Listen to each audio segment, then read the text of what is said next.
Now, by general consent, the Labour conference in Liverpool strengthened Jeremy Corbyn's position. Although the polls are still no better than level pegging, the Tory party high command are certainly taking the prospect of a Corbyn premiership very seriously indeed. Alex talked to the politician who one commentator described as the biggest winner at the conference, Derby Labour MP Chris Williamson, a man who not only saw every candidate he supported successfully elected to the new Labour NEC, but whose own odds on being Jeremy Corbyn's successor were slashed from 100 to 1 to 22 to 1. Chris Williamson, Labour at their conference, a huge cheer for Keir Starmer when his impromptu reference to the potential of staying in, being on a ballot paper in a referendum. Are Labour edging towards a people's vote? Our preference when we're talking about a people's vote would obviously to have a general election. That's what we would like to see, rather than this notion of a second referendum. Because the problem is, where do you stop with that? And my real fear as well, of course, is that it would embolden the far right. We've seen the rise of the far right across Europe, but also in this country. I never thought I'd see the day again where we'd have thousands of fascists marching on the street, but earlier this year we saw that with the support that Tommy Robinson achieved, and he's got over 1 million followers on social media as well. And I just think that the likes of Tommy Robinson, the extreme right in the Conservative Party, would be strengthened by a second referendum. It would be misrepresented. And I also think, just from anecdotal evidence and indeed from some of the polling, that the second referendum would be lost as well. So it would be a kind of a pointless thing to do, and it'd be an absolute Pyrrhic victory if they were to secure one through the House of Parliament if we ended up losing the second referendum. And then what would they be saying? Would we want a third referendum? But there's a lot of polling evidence in the same polls which indicate that, at least among Labour members, there's pretty overwhelming support for a people's vote. Now, you're a great Labour member's person. That's what you've argued for all your political life. Don't you think you should listen to the membership on this basis? The biggest cohort, as you all know, Alex, in any election are the non-voters. And for me, I think our route back to power is to immobilise those voters, give them a reason to vote, hopefully inspire them to support the Labour Party. And my worry is that if we start talking about second referendum, many of those people in that cohort would be deterred, I think, and I think it would be perceived as a betrayal of the decision that was taken in 2016 in that referendum, albeit as close as it was. Now, what united the whole conference, and indeed the Labour Party as a whole, and probably every member of Parliament from the Labour Party, is trying to get a general election. But you and I both know that the procedures in the House of Commons now make securing a general election extremely difficult. It's not just a question of having a vote of confidence anymore. You have to get a two-thirds majority of all members. Now, how can Labour possibly get a general election under these circumstances? There's some speculation, even from within the Conservative Party, that if the Tories can't reach an agreement in the House, that there are sufficient number of Conservative MPs who are prepared to vote in a vote of confidence to bring down the government. Now, that's a bit of a tall story, I accept, but who knows? All Labour MPs are united to have a general election. Probably the one thing that unites certainly the vast majority, perhaps all Conservative MPs, is not having a general election.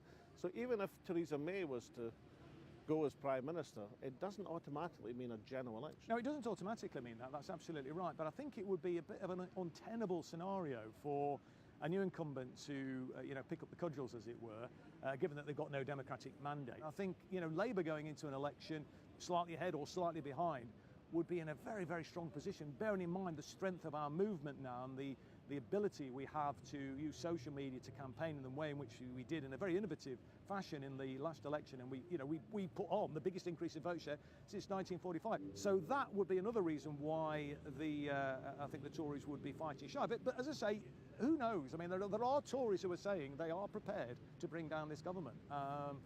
And we'll have to wait and see, obviously. Now, in the Liverpool conference, Labour made a pronounced and quite successful attempt to broaden the agenda beyond Brexit.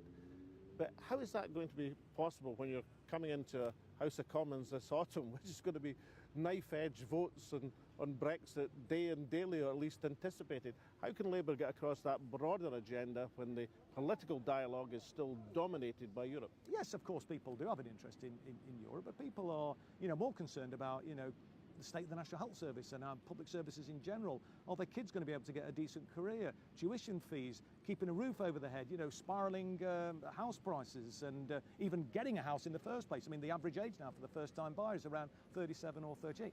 These are the sorts of issues, are the bread and butter issues, I think, that people are most concerned about, rather than necessarily whether we are in or out of the European Union. Now, let's face it, Labour are champing at the bit to have a general election. Realistically, there isn't any deal that Theresa May could come back with from Brussels that Labour MPs would vote for. But come on, you'd vote against anything she comes back with, even if she walked across the North Sea.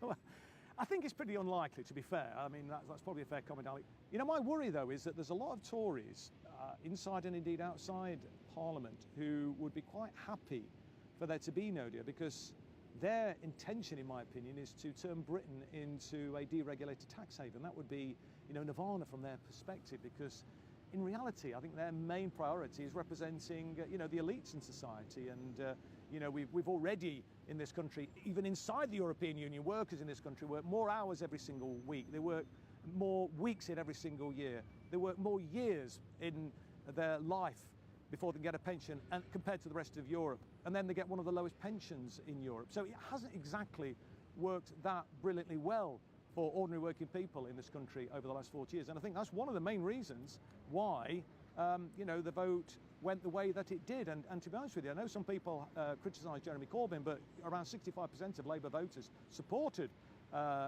remaining inside the European Union. I think the real fault lies with New Labour and Tony Blair and Gordon Brown, who didn't have a coherent or any industrial strategy to address the, you know, the precarious employment, the, you know, the housing crisis, the difficulties that people are facing in the coalfield communities, in the old mill towns and textile towns and manufacturing towns and cities up and down the country. And I think had we done that and given people a real stake, then I think we might have seen a very different outcome. And of course, the other thing they didn't do, in my opinion, was to sufficiently promote the positive benefits of being inside the European Union. All we ever seem to hear about in the media and indeed from politicians were the negative elements of being inside the European Union. I think that was the real difficulty, and that's why we've ended up in the situation that we're in today.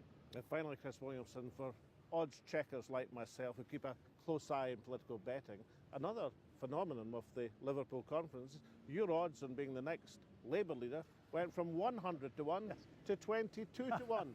If called, would you say?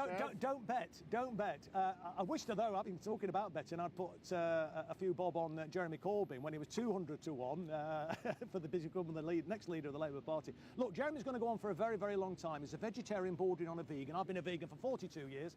So, look, Jeremy's going to be the leader for the next probably decade.